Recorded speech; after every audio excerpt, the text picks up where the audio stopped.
Good morning. Happy Sunday. I hope you're having a great weekend. Here in my part of the world, here in Nova Scotia, we are having a hurricane watch. So I'm recording this on Friday before the hurricane arrived, and it's going live after the hurricane has gone by. So you know what I don't know, and that is, how did it go? I hope it went well. At any rate, that's the way it is sometimes in life, right? You're on the edge of something, and it's kind of weird to be recording something that will be after it's over. But anyway, that's the way it is. God bless you. Thanks for being here. We're going to do our Sunday teaching now. And as always, we just do our teaching online. We do a YouTube version. We do a slightly different version here. Usually a little more in depth here at our live services or in-person services. But I would encourage you sometime to stop by if you're in the area and join one of our in-person services if you can. But at any rate, I hope this blesses you today. We're looking in Exodus chapter 10. Exodus chapter 10, verse 21 to 29. Now, we've been working our way through Exodus bit by bit, off and on. And we're going to do a sermon here today on the 9th plague. And then we're going to do the last plague coming up, probably in October maybe. At any rate, we're going to look at this today. And so just to give you the background, there's the famous plagues of Egypt. Even if you've never read the Bible, you've probably heard of these plagues of Egypt. Usually when people talk about things of biblical proportions, it's referring to the Egyptian plagues or the prophesied revelation plagues that will come in the future. And because they're really intense. And the whole story here is a story of Moses being sent by God to face Pharaoh, the king of Egypt, and telling him to let his people go from slavery to serve him. And the whole story is how Pharaoh keeps resisting and saying no. I mean, he says yes when the plague comes. He's like, okay, fine. But then when God lifts the plague, he's like, no, I'm not letting you go. And that just keeps happening over and over. And there's 10 plagues in total. We've worked our way through each one. And we're on the 9th one today. And there's one more to come after this because Pharaoh does the same thing. But each of them gives us a little lesson, something to learn about, well, there's a whole bunch of different things we could talk about, but the course we've been walking down is what we can learn about a hard heart. These 10 plagues do teach us a lot about what happens when a person develops a hardness in their heart toward God. And it's pretty awful what happens, ultimately the destruction that comes on a person because they've hardened themselves against God. And so that's the idea. But let's examine today's story. So we're going to read the verses, and then we'll delve into it. So verse 21 to 29 of chapter 10 of Exodus says this. Then the Lord said to Moses, "Stretch out your hand toward the sky, that there may be darkness over the land of Egypt, even a darkness that may be felt." So Moses stretched out his hand toward the sky, and there was thick darkness in all the land of Egypt for 3 days. They did not see one another, nor did they rise from his place for 3 days. Nor did anyone rise from his place for 3 days. But all the sons of Israel had light in their dwellings. Then Pharaoh called to Moses and said, "Go, serve the Lord. Only let your flocks and your herds be detained. Even your little ones may go with you." But Moses said, "You must also let us have sacrifices and burnt offerings, that we may sacrifice them to the Lord our God. Therefore our livestock too shall go with us. Not a hoof shall be left behind. For we shall take some of them to serve the Lord our God.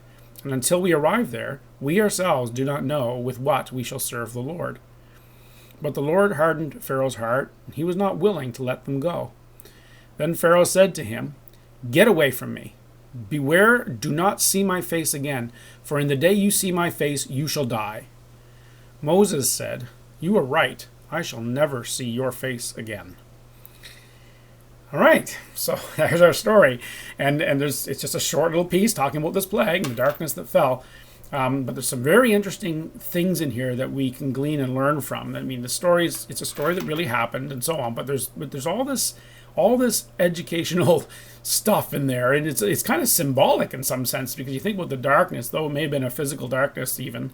That's speaking about even more than that. It's talking about actually the state of a heart. When we harden our hearts. Now, as I said, Pharaoh had been hardening his heart. Every time he came sort of close to repenting and coming to a proper place with God, he then hardened his heart again. And he did that in the early parts of the story, where he would harden his heart. And then later in the story, it turned out that God kind of said, fine. And then God started to harden his heart. And we talked about what that hardness of heart is, and how it part of the hardness of heart is itself a darkness, but it leads to this. It leads to this darkness. And it's interesting that this plague comes as a judgment on Pharaoh because of this process, what's happening.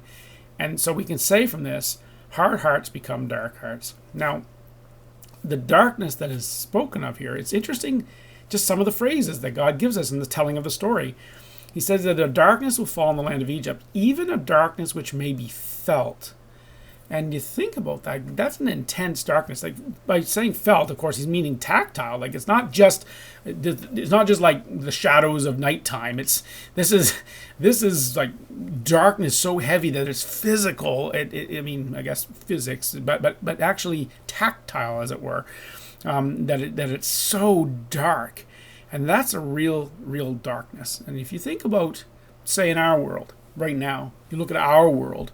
And our current world's decision to continually harden itself to God. There's an increase in people resisting God's authority. There's an increase in people saying, I don't believe in God. There's an increase in people saying that God's ways are to be cast aside, or some that even go so far as saying that God's ways are evil. And you can see that our world has increased in this. There's a very large swing, at least in our part of the world. There's a very large swing away from God to a hardness to God and opposition to God. And the result, I think we can see in our own time, is a darkness. Like, we can feel it. You can just feel it. You can just, even if you can't quite put words to it, or if you don't even totally understand how is this happening or what is this, it really can't be denied that it's there. There is an increase in darkness, right? In amorality or immorality. There's an increase in ignorance. There's an increase in even things like competence levels seem to have decreased over the last a couple of decades in particular. But it's just interesting how the world has become a place of fear and anxiety and immorality. I don't know how else to call it. And you can sense it, even if you're not a Christian. I'm sure you must have noticed. You must have seen it in the world. You must know that, hey, things just are dark. It's just a dark place now. It's a darkness that can be felt. It's so thick and so awful. And it's like that. And it comes from this hardness of heart. As I said, hard hearts become dark hearts. Over time, if you harden yourself to God, you're simply going to lose the ability to see, clearly. You're not going to be able to see anything clearly, because we've shut off a part of us to the input of the knowledge of things beyond us, right? And I mean, you can see that God obviously is beyond us. He's bigger than us. He's greater than us. And if we decide I'm going to shut my heart down to that, the input of a superior being inputting into my life what is right and wrong, if I shut myself down to that, then I'm not going to see right and wrong clearly. It's just not going to happen. How could I? Because I'm only going to be looking in here. It's the only place I can see. My eyes are closed. All I can see is in here. And I'm going to try to, out of the depths of myself, come up with what's right and wrong. Well, you can't. That's darkness, and you're going to miss. You're going to stumble. You're going to, what's exterior, what's superior and exterior to me, God, and His input into my life about what is the right way to walk, and what is the right thing to do, and what's the best path. How do I know true happiness, true love, true whatever? In order to know those things, if we harden ourselves to the superior knowledge of the external God who can speak into us what is and what is not proper and what is true, and then all we've got is inside us.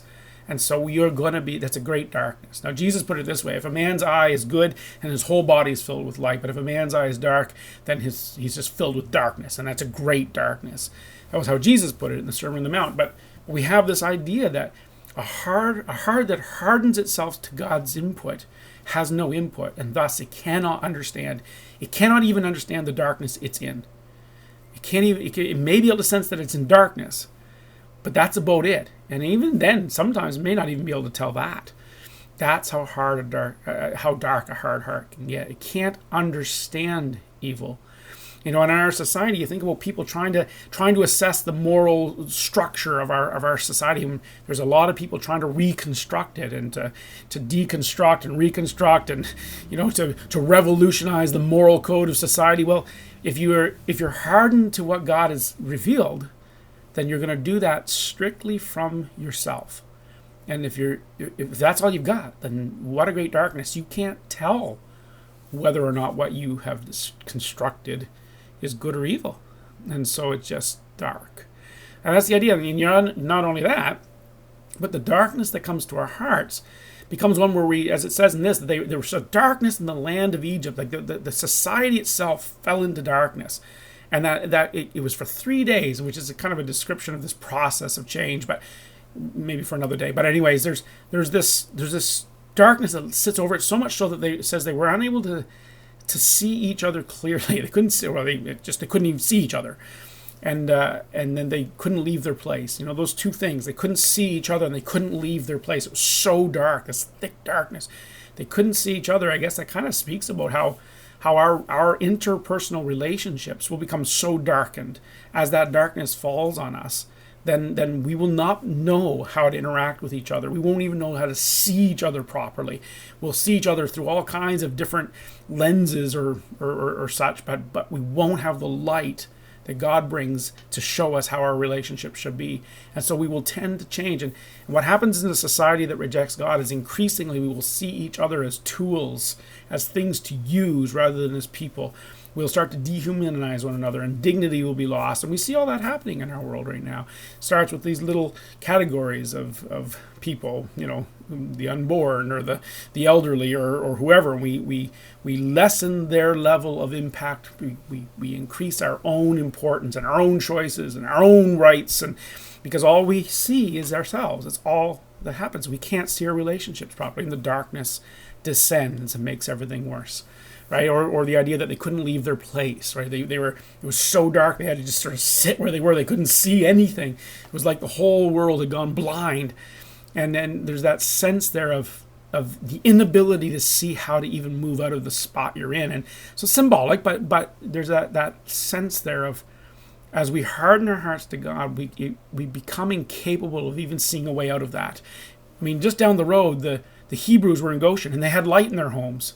But the Egyptians had no way of even getting there because it was so dark that it was inhibiting even the light that was there from shining through the darkness. They were completely unable to remedy their situation. And this is what the darkness that comes from hard hearts, that's what happens. We become completely paralyzed in the darkness, in the evil that we have embraced because we've rejected the good that God is. It's a grim scenario. And it's the 9th plague, and it's where a hard heart leads. Now, there's one beyond this, which we'll talk about another week, but it's where a hard heart leads. It eventually, if we persist in our hardened heart, then we get to this place. And I think we can kind of see that in our world. You probably have noticed it around you. Hopefully you're not there, but maybe even in your own life. If your own heart has been hard to God, if your own willingness to see God has been suppressed, then you're in the dark. And maybe you've experienced some of this. I hope not, but maybe you have. The next thing that we see out of this, so we see this descent into darkness, but then the next thing we see is what happens as Pharaoh then tries to find a way out of it. He calls out. He doesn't even say that he goes to, right? He just calls out to Moses. And he has this thing, okay, fine. We've been arguing about this. You can go. And yes, even your children can go. Because previously it said they couldn't go. But he's like, fine, you can all go. But you can't take any of your stuff. You can leave all your stuff here. And so Pharaoh kind of tries to bargain or broker a deal here to try and get a little bit out from under this darkness that he can, it's so inhibiting his life. He's got a mess on his hands. He's trying to figure it out. But Moses says, no, everything comes with us. We go and all our stuff goes. It's the whole thing. It's complete. The deal is completely everybody, everything, or nothing. And that's kind of the way that goes. But Pharaoh's response to this is interesting because he gets angry. And now finally, after 9 plagues, he utters this threat to Moses is, get out, don't come near me again. And he says this interesting statement. If I don't want to see your face again. You should not see my face again. Because if you do, I will kill you. So Pharaoh is shutting the door once and for all on this conversation. And it's interesting that he talks about seeing the face, because once again, the symbolism there is kind of rich. It's like Pharaoh has descended into darkness, and the only one that can get him out is God through his servant Moses. That's the way out. But his heart has become so hard that he has fallen into a darkness, and now he embraces the darkness. He cuts off the source of salvation, right? The way out of that darkness. He cuts it off. He says, don't ever see my face again. Don't you see me again. I don't want to see you again. That's it. We're over. And this is what happens, is that darkness descends on the hard-hearted person, is there comes a point where that person themselves cuts off the way out. And that's the depth. That's how dark it gets. It's you can't see good and evil. You no longer can understand good and evil. You no longer want to. And so you cut off the way out. And that's doom. That's what doom is. And he says that I will not see your face again. You can almost imagine this, like Moses then responds, I will not. He says, you're right, Pharaoh. I will not see your face again. And it's like he's saying to him, Pharaoh, you're right. This is it. This is the end of the road. It's like the coffin lid is closing, and the person in the coffin is going to be in the dark. And once that lid is shut, it's going in the ground. That's that. It's over. That's grim. That's pretty horrible. But this is what happens, see? If we harden our hearts to God, we fall into darkness. And then in the darkness, we can't see our way out. It's doomed. And we will come to that point. We really will. You will come to the point where you don't want out of the darkness. You'd rather die in the dark than be free and have to submit to God. It's pretty awful. People do get there. So another little note, just sort of as we come through this subject and understand how this happened, another little note worth mentioning is that in most of the plagues, there is a warning given to Pharaoh. And there's a warning. If you don't let them go, there's going to be this. But the ninth plague doesn't have a warning. It's just God talking to Moses. He doesn't say, Moses, go tell Pharaoh, he better smarten up, we're going to send darkness. It's just done. It's like, go cause the darkness, let it fall. And that's like that in our lives too. If we kind of live thinking, I'm gonna play this brinksmanship game with God, and I'm gonna come close to disaster and back off, and close to disaster and back off. And there's gonna come a point where God's not gonna play that game with you. It's just gonna be, okay, there's no more warnings. This is it. It's just done. We're done. We're done with this. You're not gonna see my face again. And that's the part of the darkness. That's part of what happens with the darkness. And when we harden our hearts so much against God, what we do is we end up rejecting truth. See, we end up rejecting it. We're not just toying with other ideas. We decide. We get to a point where we decide, I don't want to know the truth. I don't want to know. I'd rather embrace the lie. So as Paul the Apostle writes in the New Testament about they exchanged the truth of God for a lie, right? And then all these things happened as a result. The whole society turned upside down and went into the darkness because they exchanged the truth of God for a lie. And this is what happens when we harden our hearts this way, is we get to the point, and there's no warning. There's no like, oh, I better straighten up, because if I don't straighten up now, then God's going to do it in the next 10 days or something. No, it's like you fall into this place and you've rejected truth. And so all you know is lies. And so you've rejected light, and all you know is dark. And if you build your world then around that darkness, how could you possibly have light? You can't. Light doesn't come from darkness, right? Darkness flees from light. That's the way it works. And so we fall into a darkness where then we are deciding we know what the world is like from this, right? With our eyes shut, I know what the world is like.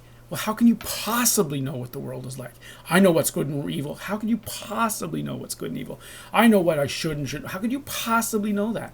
You're living in the dark. And there was no warning. You fell into this place, and now there's no way out of that, right? You don't want to get there, because once you're there, how do you ever get out? We build a false view of the world when we fall into darkness that's based on the darkness. And there's no substance to darkness. Darkness is an absence of light, right? So It's pretty awful. And we reject truth for lies. We reject goodness for evil. And so we'll see that people will act like they're progressing. You hear all this talk about progressing. We're progressing. We're having moral progress and all this stuff. And what you're actually progressing to is an absence of light. You're progressing into the dark. And how could you do anything else? You can't really move from your place. You're stuck where you are, and you just start calling it progress, because what else have you got? That's the dreadful state of the dark heart, is it can't move to light. It can't create light out of darkness, and so it just ends up being in this place that we'll call it good, we'll call it progress, we'll call it whatever we can, based on ourselves, and it's a fail. And ultimately what that is it's a rejection of life, which then all you're going to know is death. And that's the 10th plague, which is the next plague, which we'll deal with next time. It's the plague of death. And that's of course that's the last step. So that's pretty horrible. There's no warning about this.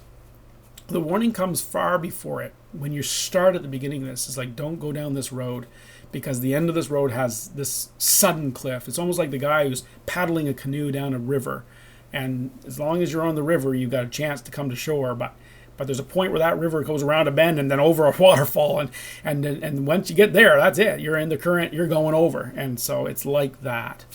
And we want to be really careful never to get there.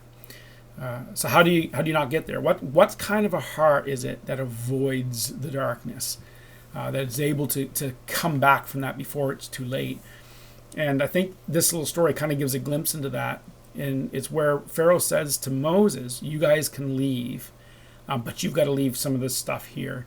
And Moses says some interesting things that, once again, the symbolism is pretty rich. He says, no, we're going to take all our stuff with us. He says, not, and the reason he gives is because he says, until we arrive there, the place where we're going to serve God, until we arrive, right? You can imagine the journey of coming to God, right? Until we arrive where God is, we don't know. We don't know. It's kind of a dark statement, right? We don't know with what we will serve the Lord. Like God's going to tell us how to serve him. And all we've been told right now is the direction to walk in. God has said, come to me, come to Mount Sinai, come to me. Come out of this place you're in and go to this place where I'm at. And when you arrive here, I'll show you how to serve me. And so there's this promise. And so while they're sitting there in Egypt, the plagues are falling on Pharaoh, but they're not falling on his people. And he's showing them it's almost like a down payment of the future. It's like, look, you'll be free from the curses, but not just that. Come to me and I'll show you how to live in my blessing. And so there's this sense, and so Moses realizes that we got to be all in on this. We can't just leave some part of us back. We can't keep our roots back in Egypt. We got to take that with us. We got to go forward, and because this stuff God has given us, we're going to give to Him. And we don't know how till He tells us. So it's all coming, and that's really quite an interesting symbolic lesson for us in our lives. Unless you're willing to turn your life over to God and say, it's not from in here. It's from here, up here. You're gonna show me how to live. And until you're willing to do that, you're gonna be trapped in Egypt. You're gonna always have an anchor there that's gonna pull you back into slavery again. Right? You got to bring it all to God. Every bit of your life, everything you own, your family, your kids, your stuff, not a hoof. So Moses goes so far as to say, everything's coming. Not a hoof. You're not even a part of my cow or a part of my donkeys. Nothing, not even a piece of that is getting left behind. It's all coming to God. It's all being put before God, and He'll tell me what He wants me to do with all of this. And that's so instructive. That's how you avoid the hard heart. That's how you stay out of the dark, is by submitting your life entirely, all of it, to God. The only defense we have against the dark plague is God. It's Him. He brings the darkness on the hard-hearted, and He provides light to the soft-hearted. And so unless we are willing to devote ourselves to the pursuit of God in our life, with all of our life, if you're thinking you can serve God but you can hold back portions of your life, you're going to be trapped in the slavery of Egypt forever. You'll never get out of it. But you've got to bring every piece of your life, all of it, and put it in front of God and say, it's yours. Tell me how to live. There's an emptying of self in order to allow God to fill you with him. There's an emptying of what you think is right and wrong, what you think is best and worst, what you think is life and death, and you give that all over to God. You say, no, it's not me. It's not from in here. That's darkness. It's from you. Fill me with your light. And that's important. If you don't want to find yourself with a hard heart, resisting that, if you don't resist that, you have an open heart, you won't be filled with darkness. You'll be filled with light. But if you resist that and say, God, no way, I'm keeping this, I'm keeping that part from you, then you're gonna have a hard heart. And eventually, without warning, you're gonna fall into darkness, and you're not even gonna know how to deal with it then. That's the lesson from the 9th plague, at least as I see it. And so take that, pray about it, consider it, and I really pray that you would devote yourself to God, not half-heartedly, fully. Devote yourself to God. I've tried to do that in my life, and I gotta say, I do not regret it. I'm so glad that God has filled me with the knowledge that he's given me, and just the way. I'm not perfect.